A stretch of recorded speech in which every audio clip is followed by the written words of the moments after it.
नमस्कार दोस्तों, आज हमारे साथ एक्स रो ऑफिसर सूद सर है। सूद सर, नमस्कार, आपका बहुत बहुत स्वागत है। नमस्कार जी, बहुत बहुत शुक्रिया आपका। सूद सर, अमेरिका में जो इलेक्शन हो रहा है उसका रिजल्ट एक हफ्ते पहले ही आ गया ऐसा लग रहा है, क्योंकि ट्रंप ने जो बयान दिया है उस बयान के बाद जो 1-2% का गैप लग रहा था वहां पर, हालांकि ट्रंप ही आगे चल रहे थे, लेकिन अब वो लगभग पूरा होता नजर आ रहा है। तो क्या लगता है कि ये जो रिजल्ट की तरह जो सामने आई है चीजें और भारतीय के बारे में जो बात ट्रंप ने कही है, उससे क्या इलेक्शन में फर्क पड़ेगा और इससे भारत के रिश्ते अमेरिका के साथ कितने मजबूत होंगे? देखिए, भारत के रिश्ते हमेशा अमेरिका के साथ अच्छे रहे हैं, लेकिन आपने देखा होगा पिछले 1 साल से जो बाइडेन की गवर्नमेंट इंडिया को टारगेट कर रही थी और कमला हैरिस इस टाइम पे इलेक्शन में लड़ रही हैं। जो बाइडेन तो लड़ नहीं रहे और उनके सामने है डोनाल्ड ट्रंप। यहाँ पे बहुत सी असेसमेंट्स आ रही थी यूएस के इलेक्शंस के बारे में कि ट्रंप पीछे चल रहे हैं, और अब एक फाइनल जो आया वहां पे एक असेसमेंट आई है, वो है कि जहां पे ट्रंप जीत रहे हैं 50% वोटें मिल रही है उनको, और कमला हैरिस को मिल रही है 49% वोटें। साथ में ट्रंप ने एक बहुत बड़ा कार्ड खेला।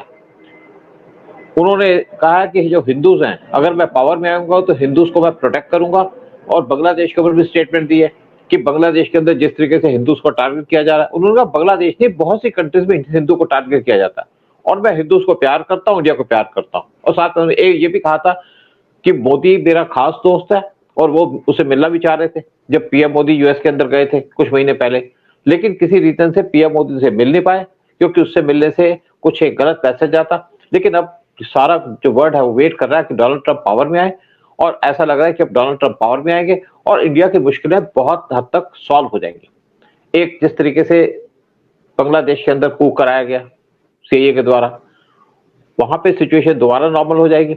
और जैसे इन्होंने कहा कि बांग्लादेश के अंदर हिंदुओं को टारगेट किया जा रहा है, वर्ल्ड के किसी लीडर ने ऐसी स्टेटमेंट नहीं दी जो डोनाल्ड ट्रंप ने दी है हिंदुओं के फेवर में और बांग्लादेश के खिलाफ। जिस तरीके से हिंदुओं को बांग्लादेश के अंदर टारगेट किया जा रहा है, और ये बड़ी इंपॉर्टेंट स्टेटमेंट है इंडिया के लिए भी। और जहां तक अब बाइडेन की गवर्नमेंट की बात करें, उन्होंने बांग्लादेश को डिस्टेबलाइज करके इंडिया को डिस्टेबलाइज करने की कोशिश की, लेकिन अब ऐसा लगता है कि इंडिया की मुश्किलें कम होने वाली हैं, और इवन इंडिया के साथ साथ वर्ल्ड की मुश्किलें भी कम होने वाली हैं, क्योंकि ट्रंप ने पहले अब देखिए यहाँ पे जो हिंदूज हैं, ये हिंदू यहाँ पे चिटागोंग के अंदर बहुत बड़ी डेमोन्स्ट्रेशन होल्ड की। हिंदू वहां पे 8% है उनकी पॉपुलेशन के, और वहां पे हिंदुओं को टारगेट किया जा रहा था, लेकिन हिंदू समाज वहां पे इकट्ठा हो गया बांग्लादेश की गवर्नमेंट के खिलाफ। और दूसरी तरफ यहाँ पे शेख हसीना भी अपने लोगों को इकट्ठा कर रही है और बांग्लादेश के खिलाफ एक कैंपेन चला रही है। बांग्लादेश ने वैसे भी एक्यूज किया है शेख हसीना को कि वो यहाँ पे एक आर्म्ड रेवोल्यूशन लाना चाहती है बांग्लादेश के अंदर, और देखा जाए तो ठीक भी है, क्योंकि जो बांग्लादेश के अंदर हुआ है, जिस तरीके से उनको पावर से हटाया गया शेख हसीना को, वहां पे आर्म्ड रेवोल्यूशन तो लाना ही पड़ेगा। और अगर हिंदुओं को बचाना है तो हम ये तो नहीं कहेंगे कोने पे खड़े होकर कि हिंदू बचा लो, हिंदू मर रहे हैं। हमें उसके ऊपर बांग्लादेश को सपोर्ट करना पड़ेगा, जैसे हमने 1970 के अंदर बांग्लादेश को सपोर्ट किया था, मुक्ति बाहिनी बनाई थी, उसी तरीके से इंडिया को यहाँ भी काम करना पड़ेगा शेख हसीना को सपोर्ट करने के लिए। और अब अगर यहाँ पे ट्रंप आ जाते हैं, तो जो यहाँ पे इंस्टॉल्ड गवर्नमेंट है बांग्लादेश के अंदर मोहम्मद यूनिस की, उसको जाना पड़ेगा। वैसे भी बांग्लादेश के अंदर बहुत ज्यादा रोष है, और देखिए जैसे डोनाल्ड ट्रंप कहते हैं मोदी के बारे में कि मोदी मेरा दोस्त है, मेरा फ्रेंड है, और मोदी बहुत भी एग्रेसिव हो सकता है अगर उसको कोई टारगेट करता है, और यही काम चल रहा है। और अब ट्रंप के आने से इंडिया की जितनी मुश्किलें हैं वो भी सॉल्व हो जाएंगी, रशिया यूक्रेन वार खत्म हो जाएगा, और दूसरी तरफ जो आपका इजराइल और हमास का वार चल रहा है या ईरान का वार चल रहा है वो भी खत्म हो जाएगा, क्योंकि ट्रंप ने कहा, तो ट्रंप ये कर भी सकते हैं। ट्रंप वो आदमी है जो कहता है वो करता है। मोदी भी उसी टाइप के आदमी है जो कहते हैं करते हैं। अब ये खलीदा जिया, ये एंटी इंडिया रही है, बीएनपी की लीडर है बांग्लादेश के अंदर। ये खलीदा जिया जब पावर में थी तो हमारे 20 बीएसएफ के लोगों को मार दिया था 2001 में, लेकिन उस टाइम पे वाजपेयी की गवर्नमेंट बहुत कमजोर गवर्नमेंट थी, वो कुछ नहीं किया उन्होंने। और दोबारा ये पावर में आने के चक्कर में बांग्लादेश के अंदर, और इसने बांग्लादेश की जो ये थी, जो इसने कहा था यूएस के प्रेसिडेंट को, या यूएस का मैसेज भेजा था कि अगर आप मुझे पावर में लाओगे तो मैं आपको अपनी सेंट मार्टिन आइलैंड दे दूंगी। और इसीलिए यूएस को एक मौका मिल गया शेख हसीना को पावर से हटाने का। लेकिन अब ऐसा लगता है कि ट्रंप के आने के बाद ना तो ये पावर में आएंगी, और दोबारा से शेख हसीना वहां पे इंस्टॉल कर दी जाएंगी बांग्लादेश के अंदर, क्योंकि शेख हसीना ने एक तो अपनी अभी तक पावर से रिजाइन नहीं किया, और जो वहां पे गवर्नमेंट है बांग्लादेश के अंदर मोहम्मद यूनिस की इलीगल गवर्नमेंट है। तो मुझे लगता है कि अब बहुत जल्दी ये जो हमारी प्रॉब्लम से सॉल्व हो जाएगी। हमारी जो सबसे मेजर प्रॉब्लम थी वो यही थी कि बांग्लादेश हमारा नेबर है और हमारा सबसे बड़ा बॉर्डर 4097 किलोमीटर का बॉर्डर लगता है बांग्लादेश से, और यहाँ से बांग्लादेशी भी आते हैं, जिससे हम बहुत ज्यादा डिस्टर्ब होते हैं। और अब वहां से आप बहुत सी खबरें आ रही हैं कि बांग्लादेश से बहुत से लोग इंडिया के अंदर एंटर कर रहे हैं, क्योंकि बॉर्डर कई कई जगह में ओपन है, वहां से आ जाते हैं, लेकिन उनको पकड़ा भी जा रहा है। और यहाँ के सुप्रीम कोर्ट ने भी एक ऑर्डर पास कर दिया है कि जो लोग बांग्लादेश से आए हैं इंडिया के अंदर आफ्टर मार्च 1971 उनको वापस भेज दिया जाए, उनको इंडिया की नेशनलिटी नहीं मिलनी चाहिए। तो मुझे लगता है कि जो हमारी बेसिक प्रॉब्लम थी कि बांग्लादेश के अंदर हिंदुओं को टारगेट करना, वो खत्म होगा। बांग्लादेश के अंदर फ्रेंडली गवर्नमेंट शेख हसीना की वो पावर में आए। तीसरी, जो बांग्लादेश से जो हिंदू लोग यहाँ पे भाग के आते हैं इंडिया के अंदर, उनको वापस भेजना, क्योंकि यहाँ पे 3 करोड़ बांग्लादेशी बैठे हैं जो इंडिया के अंदर घुस के आए हैं। और देखिए आप मजे की बात, यहाँ पे रोहिंग्यास भी इलीगल आए हैं, लेकिन कुछ जो इस्लामिस्ट हैं या कुछ जो जिहादी लोग हैं या कुछ एंटी इंडिया लोग हैं, उन्होंने हाई कोर्ट में केस फाइल किया, दिल्ली हाई कोर्ट के अंदर, कि जितने भी रोहिंग्यास हैं उनके बच्चों को स्कूलों में एडमिशन दी जाए। हाई कोर्ट ने उनकी बात सुनने से मना कर दिया। तो मतलब एक तरीके, राइट टू एजुकेशन उनकी, भाई तो कोर्ट ने कहा कि राइट टू एजुकेशन इंडिया के अंदर नहीं है, ऐसे तो सब लोगों को भी यहाँ पे ले आएंगे अपनी कंट्री के अंदर। तो देखिए हाँ, इंडिया के, और सुप्रीम कोर्ट का क्या मतलब है? सुप्रीम कोर्ट इंडियन नेशनल्स की बात सुनेगा, इंडियंस की बात सुनेगा, इंडिया के फेवर की बात होगी उसकी बात करेगा। ये हमारे कोर्ट का भी यही काम है। तो जो आज यूएस के अंदर हो रहा है, जिस तरीके से डोनाल्ड ट्रंप के जाने के बाद इंडिया को टारगेट किया गया, स्पेशली पिछले 1 साल के अंदर जो बाइडेन के द्वारा, उससे इंडिया बहुत ज्यादा डिस्टेबलाइज हो गया था। लेकिन इंडिया अपने आप को मजबूत करने की कोशिश कर रहा है। इन्होंने इवन इंडिया के इलेक्शंस के अंदर इंटरफेयर किया, यूएस ने या उनकी सीआईए ने, और कोशिश की कि मोदी हार जाए इलेक्शन। लेकिन मोदी को लोगों की जो सपोर्ट थी उससे मोदी बच गए। जरूर मोदी इलेक्शन जीत गए, लेकिन मोदी के पास जो पावर थी वो नहीं अचीव कर पाए। जैसे पीएम मोदी यहाँ पे वक्फ बोर्ड को अबॉलिश करना चाह रहे थे, लेकिन उनके पास मेजोरिटी नहीं है। अब पीएम मोदी एक और एक्शन लेने वाले हैं कि जितने भी लोग यहाँ पे कि जितने भी हैं, चाहे हिंदू चाहे मुस्लिम, उनको एक रूफ के अंदर लाया जाए, यानी कि यहाँ पे इक्वल लॉ अप्लाई हो सबके लिए, चाहे हिंदू चाहे मुसलमान हो। तो कुछ काम पीएम मोदी करना चाह रहे थे, कर नहीं पाए। लेकिन जिस तरीके से डोनाल्ड ट्रंप, लेकिन जब डोनाल्ड ट्रंप पावर में आ जाएंगे तो नेचुरली वो मोदी को सपोर्ट करेंगे, इंडिया को सपोर्ट करेंगे, जैसे उन्होंने स्टेटमेंट दी है। आज पहली बार नहीं, ये मैं स्टेटमेंट सुन रहा हूँ डोनाल्ड ट्रंप की सेकंड टाइम।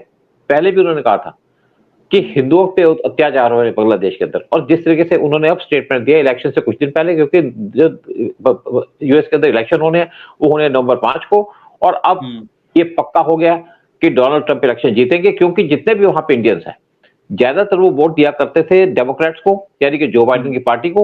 लेकिन अब सारे के सारे इंडियन इस टाइम पे टोटली शिफ्ट हो रहे हैं ट्रंप की तरफ, क्योंकि उन्होंने हिंदुओं के बारे में कहा कि I love Hindus, I love Indians. और अगर मैं पावर में आऊंगा तो आप ये सोचिए कि आपका एक दोस्त पावर व्हाइट हाउस में बैठा है। तो इससे इंडिया को बहुत ज्यादा मजबूती मिल रही है, और डोनाल्ड ट्रंप भी इलेक्शन जीतने की कोशिश कर रहे हैं। और डोनाल्ड ट्रंप के जीतने से इंडिया की सारी प्रॉब्लम सॉल्व हो जाएंगी, चाहे बांग्लादेश हो, चाहे पाकिस्तान हो, चाहे कोई और दूसरे इश्यूज हो। मतलब कुल मिला के अभी 4 दिन बाद जो इलेक्शन होने हैं, अभी आज 1 तारीख है, तो सीधा सीधा वहां पे ट्रंप की जीत सुनिश्चित नजर आ रही है। और जो भी खेल ये बाइडेन की गवर्नमेंट में हुए हैं, चाहे वो रशिया का युद्ध हो, चाहे वो हमास इजराइल का हो, या फिर और भी कई मोर्चों पर हो, तो उन सबको भी डोनाल्ड ट्रंप ने कहा था कि मैं आते ही चुटकी भर में इनको बंद करवा दूंगा। तो आई थिंक रशिया भी, अगर ये बात जा रही है कि रशिया इंटरफेयर करता है, अगर इंटरफेयर करता है तो ट्रंप को ही सपोर्ट करेगा फिर तो। देखिए बेसिकली क्या था कि जो डोनाल्ड ट्रंप है ना, उनका हमेशा झुकाव रशिया की तरफ रहा है। उनका मेन टारगेट था चाइना, और जो बाइडेन का मेन टारगेट था रशिया, क्योंकि जो बाइडेन का लड़का है उसके चाइना के बिजनेस के इंटरेस्ट है, वो अपनी कंट्री का इंटरेस्ट नहीं देख रहे।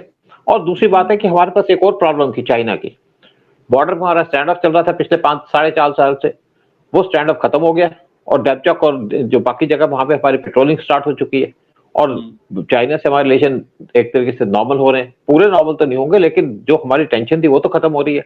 लेकिन दूसरी तरफ क्योंकि चाइना को एक प्रॉब्लम थी, चाइना अपनी सारी अटेंशन देना चाह रहा था ताइवान की तरफ, और उसकी जो अटेंशन थी इंडिया की तरफ उससे हटना चाह रहा था, इंडिया से रिलेशन खराब भी करना नहीं चाह रहा था। और दूसरी बात है, यूएस एक तो इंडिया को टारगेट करता था, आपको पता है कि हमारे कुछ लीडर्स के खिलाफ भी कनाडा ने यहाँ पे केस फाइल कर दिया था। इवन उन्होंने अमित शाह को टारगेट किया।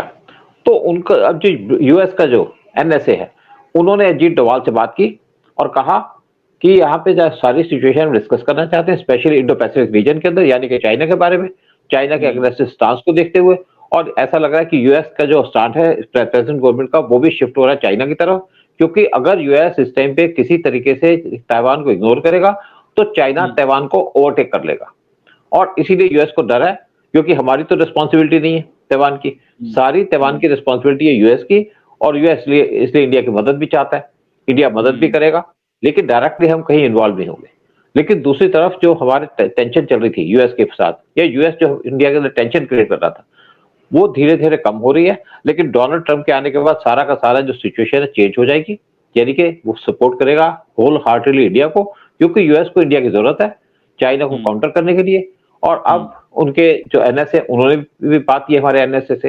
तो ये है जो ट्रंप आएंगे, उससे मुझे लगता है कि जो सारी की सारी सिचुएशन है वर्ल्ड की सिनेरियो, जो प्रॉब्लम चल रही है वर्ल्ड के अंदर, चाहे रशिया यूक्रेन वार हो, चाहे इजराइल हमास वार हो, चाहे चाइना का जो ताइवान के ऊपर अटैक करने की प्लानिंग है, वो सारी की सारी खत्म हो जाएंगी और इंडिया दोबारा से एक मेन स्ट्रीम में आ पाएगा यूएस के साथ, और दोनों मिलके वर्ल्ड को प्रोग्रेस की तरफ ले जा सकेंगे। और इंडिया के अंदर जो डर लगा हुआ है इस टाइम पे कि इंडिया को डिस्टेबलाइज करना चाहता है यूएस, वो भी खत्म हो जाएगा। राइट, चलिए देखते हैं अब जल्दी से हफ्ते भर में पता चल जाएगा कि किसकी सरकार बनेगी अमेरिका में। लेकिन देखना ये होगा कि अगर ट्रंप की सरकार बनती है और शांति होती है पूरे विश्व में, तो ये सबके लिए ही अच्छा होगा। जो डिस्टेबलाइज करने की कोशिशें कुछ लोगों के द्वारा की जा रही है, वो भी बंद होने के बाद शांति होगी। तो देखते हैं आगे क्या होता है। बट बहुत बहुत धन्यवाद सूद सर आने के लिए और सारी जानकारी शेयर करने के लिए। जय हिंद, जय भारत। जय हिंद, जय भारत।